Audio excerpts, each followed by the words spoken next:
Selon ce rapport, il y aurait un complot musulman avec une confrérie secrète de 400 personnes, les frères musulmans, qui seraient à deux doigts d'imposer la charia dans notre pays, et il y aurait une mouvance plus large. Selon ce rapport, si vous faites le ramadan, vous êtes un frère musulman. Selon ce rapport, si vous portez le voile, vous êtes un frère musulman. Et selon ce rapport, si vous dénoncez l'islamophobie, vous êtes un frère musulman. Parce que oui, les polémiques sur l'abaya, sur le hijab ou le burkini, c'est les frères musulmans. Les pénuries d'œufs, les prières de rue ou les mosquées, tout ça, c'est une invention des frères musulmans. Petite vidéo aujourd'hui, alors on parlera des frères musulmans puisque, comme je l'avais dit, il y a eu un rapport choc qui est sorti apparemment, qui a été déterré des tréfonds des archives, hein, tu sais, et parce qu'en fin de compte, ce rapport, il était là depuis l'été, de ce que j'ai cru comprendre, et c'est aujourd'hui que le gouvernement semble s'y intéresser, donc c'est quand même assez drôle. Et du coup, il s'agit d'un rapport sur les frères musulmans qui en soi est un mouvement islamiste transnational, qui est à la fois religieux, social et politique, et qui porte une volonté de réislamisation de sociétés musulmanes. Sachant qu'en France, de base, ils ne sont pas musulmans, mais qui sait, c'est peut-être l'occasion de faire en sorte qu'ils le soient. Pourquoi pas? Et bien sûr, il est aussi contesté par son ambivalence entre discours démocratique et projet théocratique. Donc voilà, forcément, hein, c'est un mouvement qui ne plaît pas à tous, et qui ne plaît pas aussi à certains pays. De toute façon, on le verra au fur et à mesure de la vidéo. Et bien sûr, on va voir tout cela ensemble. À tout de suite.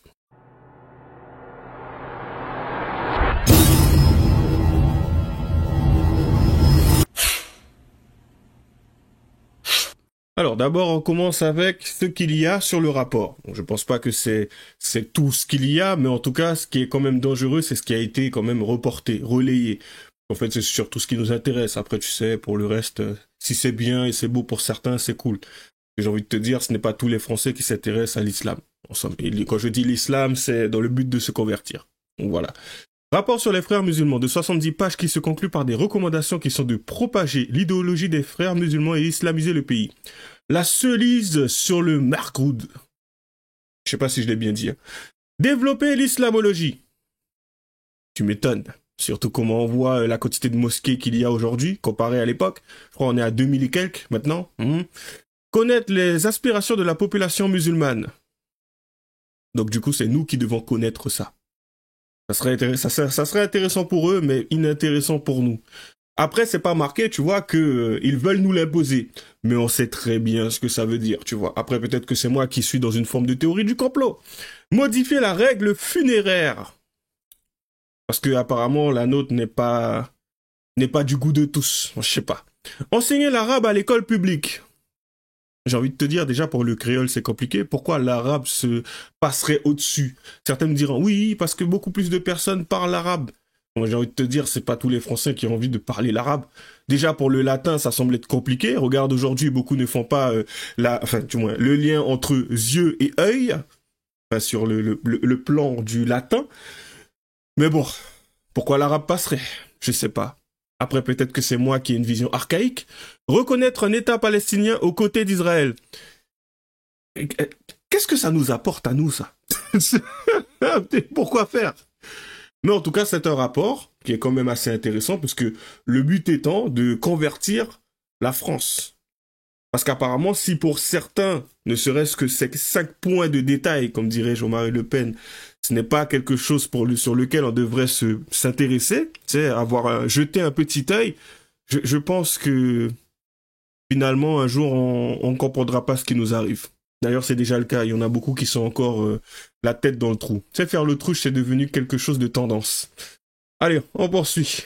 Et du coup, notre fameux Jean-Luc, pas Jean-Luc Mélenchon, comment il s'appelle? Louis Boyard, voilà, qui lui apparemment a une autre vision de la chose, tu sais, pour lui c'est une façon de diaboliser encore une fois de plus les musulmans, parce que effectivement tout ce qu'on a pu voir des musulmans, en tout cas pas forcément de tous les musulmans, mais de certaines actions qui ont été perpétrées, en fin de compte ce n'était juste qu'un coup monté, bien sûr.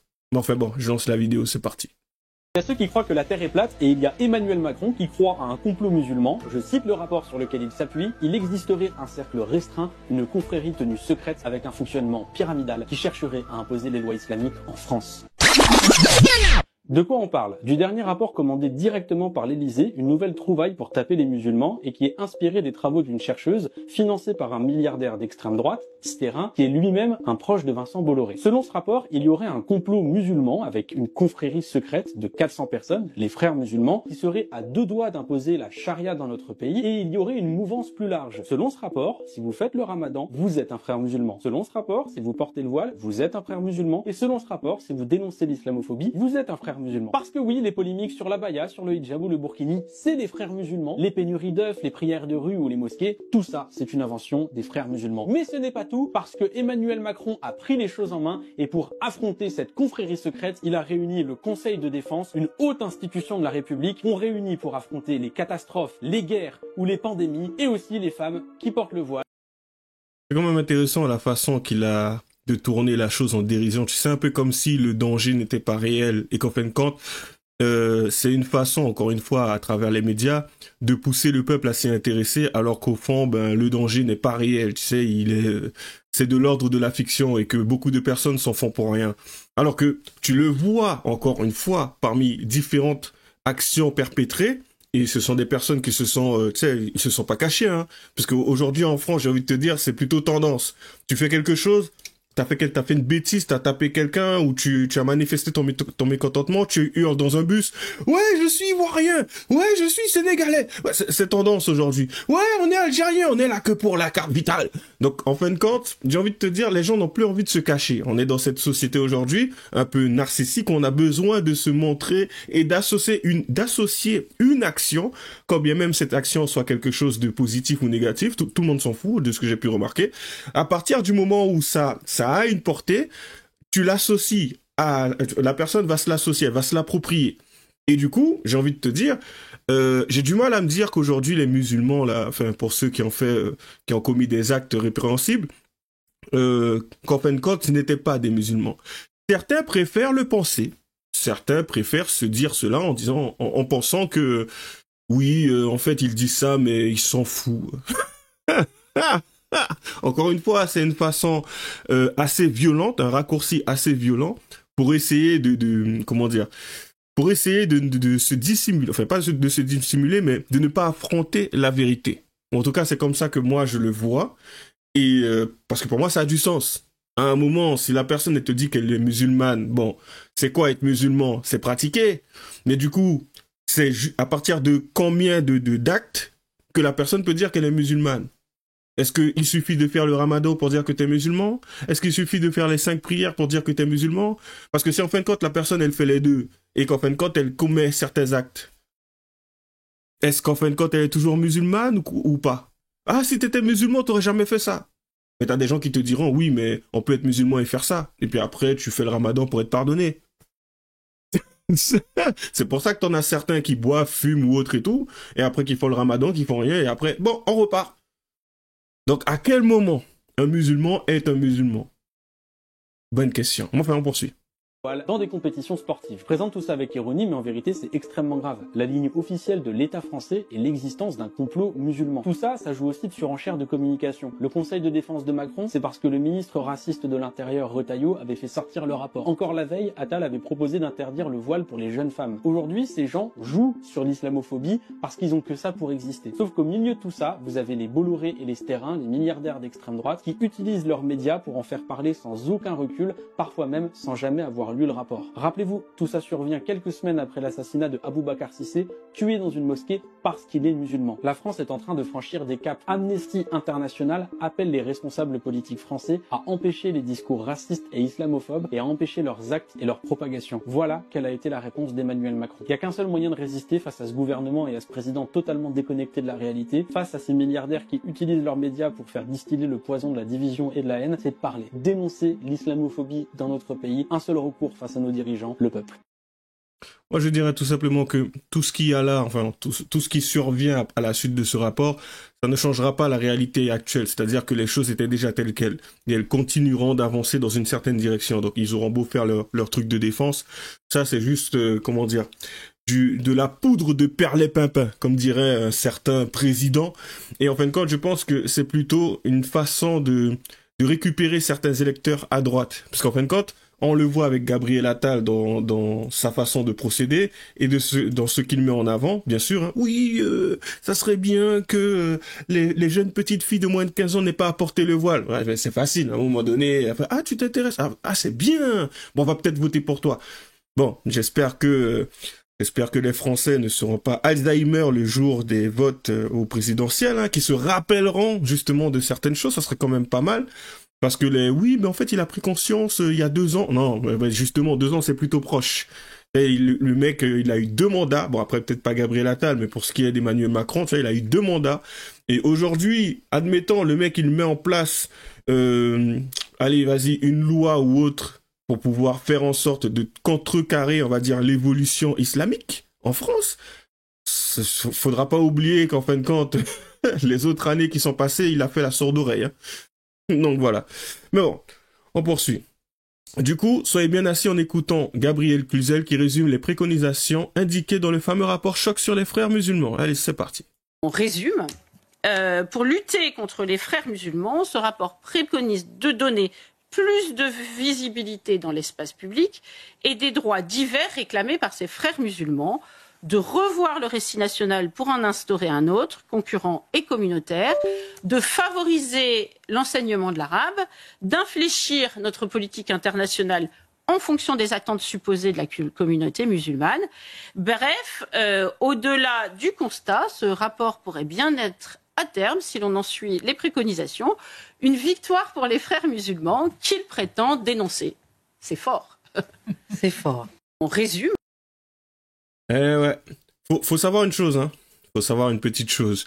C'est la vision justement de ce groupe dans d'autres pays. Excusez-moi. Mais d'abord, on va s'intéresser brièvement aux origines et à la fondation.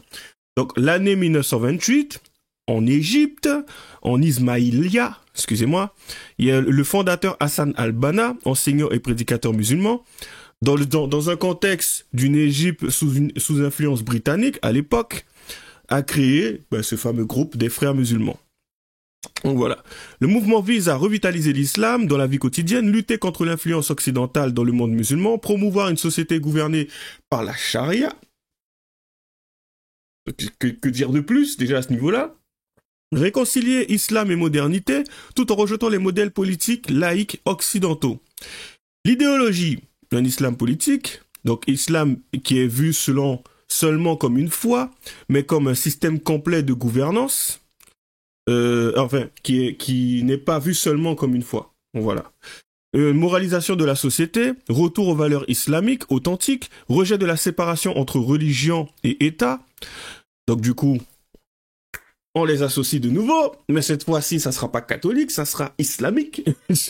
Soutien à des formes de démocratie encadrées par les principes islamiques. Oh, c'est compliqué, hein. Du coup, la perception et statut selon les pays. Alors, en Égypte, c'est illégal. Ils sont illégaux, depuis 2013, qualifiés de terroristes. Désolé, je vais pas dire le terme, nous sommes sur YouTube, je précise. En Arabie Saoudite, ils sont interdits et classés organisation terroriste. Qatar, en Turquie, il y a un soutien ou une tolérance envers le mouvement. En France, c'est pas interdit, mais il y a une surveillance accrue, aujourd'hui, maintenant, avec ce rapport, j'ai envie de te dire.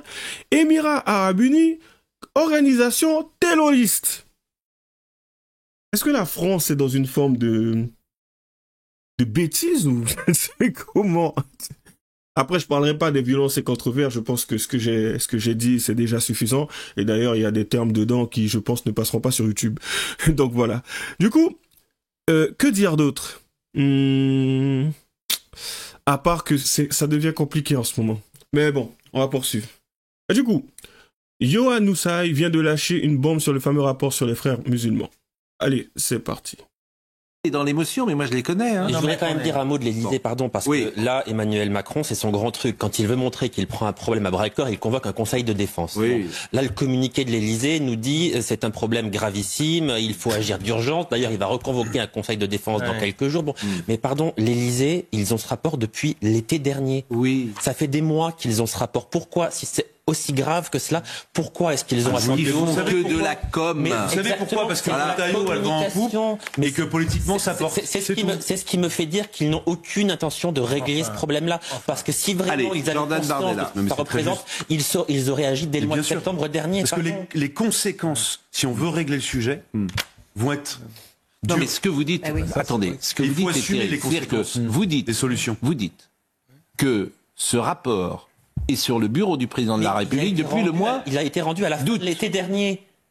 Ce rapport, c'est pas moi qui le dis, c'est Bruno Retailleau qui le dit. Donc aujourd'hui. Donc le président de la République, depuis 10 mois, n'a rien fait. Depuis un peu moins de 10 mois, mais en tout cas, ce rapport, ils l'ont depuis 7-8 mois. Oui, bien sûr, ce rapport, ils attendent aujourd'hui qu'il soit rendu public parce qu'ils savent bien que les Français vont s'émouvoir de ce rapport, vont demander effectivement qu'il y ait des mesures. C'est pour cela qu'ils s'y attaquent aujourd'hui. Il n'y a qu'une seule solution, c'est l'interdiction. C'est la seule solution possible. Interdiction. Alors là, on partait pas, ce mec il expliquait tout simplement que c'est de ridicule et que c'est dans une ligne pour pouvoir obtenir certaines choses, voire même possiblement, comme moi je le dis, avoir un certain électorat. Mais bon, il est parti sur le « il faut interdire ». Bon, ça c'est un autre sujet.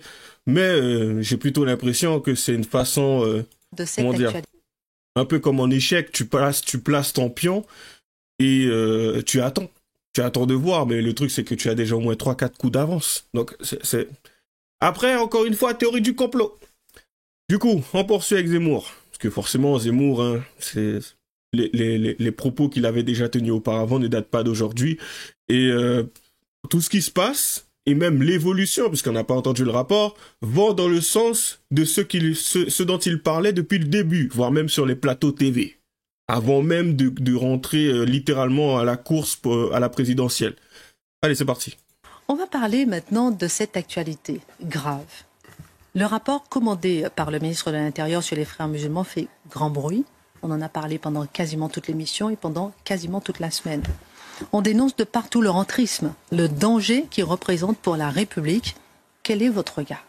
J'ai vraiment parfois l'impression que certains découvrent l'eau chaude. On nous dit les frères musulmans veulent islamiser la France. Oh là là. Ça, fallait vraiment aller trop chercher. Hein. Enfin, moi, je vais vous dire un secret d'État, Christine. Dites-moi. Ils veulent même islamiser l'Europe et le monde. C'est ce qui est écrit dans le Coran. Donc, si vous voulez, ils n'ont rien inventé d'extraordinaire. Vous savez, ça fait 1300 ans que c'est comme ça. On nous dit, parce que j'ai lu ce rapport, on en parlera, j'imagine, on nous dit, les objectifs des frères musulmans, c'est d'abord la prééminence de la loi religieuse sur la loi de la République, l'infériorisation des femmes, l'incapacité à concevoir l'altérité, surtout religieuse, et puis l'antisémitisme. Là aussi, pardonnez-moi, hein, mais même quand les frères musulmans n'existaient pas, puisqu'ils existent que depuis un siècle, vous ouvriez le Coran et vous aviez déjà tout ça. Ernest Renan avait déjà expliqué tout ça. Claude Lévi-Strauss avait déjà expliqué tout ça. Et on terminera avec ça. Je suis le seul à respecter les musulmans. Moi, je ne leur dis pas... Certains diraient que ça serait ironique. Non, moi je vais vous dire, Christine, je le pense sincèrement. Et je vais vous dire pourquoi. Dites-moi. On leur dit, l'islam n'est pas l'islamisme. Et quand ils veulent appliquer l'islam, c'est-à-dire la religion de leur père, comme ils l'ont appliqué pendant des siècles chez eux, on leur dit « Ah non, tu peux pas faire ça, c'est l'islamisme. » On se fout d'eux. Moi, je leur dis, je suis honnête avec eux. Moi, je leur dis, ta conception de la religion n'est pas compatible avec la France. Il faut la changer. C'est ce qu'ont fait les Juifs il y a 2 siècles. C'est ce que Napoléon a dit aux Juifs il y a 2 siècles. Il leur a dit, votre conception de la religion que vous faites depuis 2000 ans, 4000 ans, n'est pas adaptée à la France. Vous devez donc changer. C'est tout ce que je dis. C'est ce qu'a dit la République aux catholiques, aux juifs, aux protestants. C'est tout. Il n'y a pas plus respectueux que moi, je pense, sincèrement, des musulmans, parce que je ne les floue pas, je ne les trompe pas. Que dire de plus? Que dire de plus après ça? Rien du tout, hein. Faites votre choix. Par contre, moi, il y a quelque chose que je trouverais intéressant pour les bangers qu'elle a déjà pu sortir, tu sais, les pépites.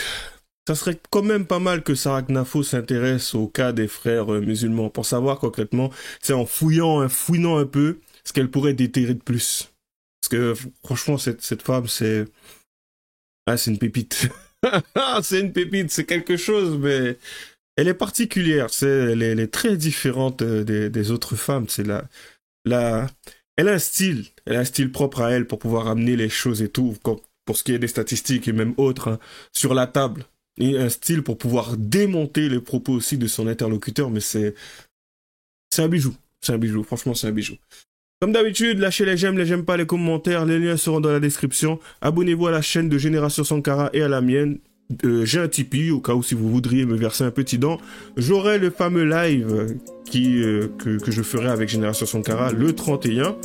Bonne chance à nous, à la prochaine.